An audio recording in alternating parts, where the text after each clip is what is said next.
नमस्कार दोस्तों, मैं आज आपको एक बहुत मज़ेदार घटना बताना चाहता हूँ जो मेरे साथ घटी थी। कल मेरे साथ एक अजीब-सा वाक़या हुआ और ऐसा इससे पहले मेरे साथ कभी नहीं हुआ था। मैं कुछ किसानों के साथ एक गाँव में बैठा था।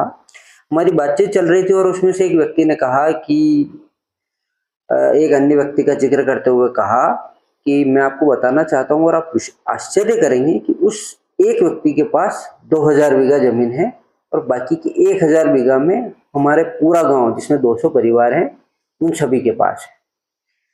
तो मैंने उस व्यक्ति से पूछा कि आपके पास कितनी है? तो उसने कहा 20 बीघा ज़मीन है। तो पता नहीं कैसे मेरे विचारों में एक अचानक बदलाव आया और मैंने उनसे पूछा कि क्या यह पर्याप्त है या और भूमि खरीदना चाहते हो? तो उसने कहा थोड़ी और होती तो अच्छा होता। मैंने पूछा कितनी और? तो उसने कहा 10 बीघा और होती तो मजा आ जाता, जिंदगी बहुत ही सुकून भरी होती। और ये सोचकर ही उसके चेहरे की चमक बढ़ गई।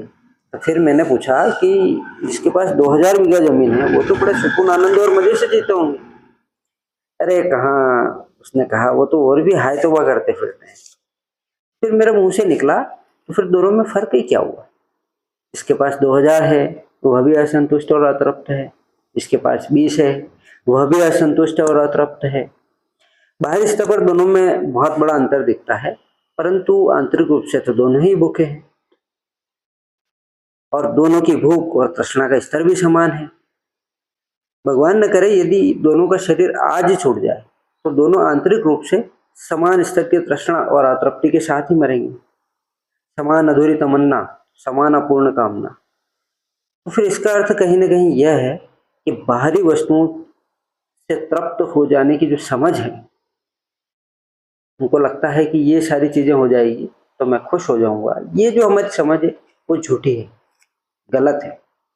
हमारी खुशी झूठी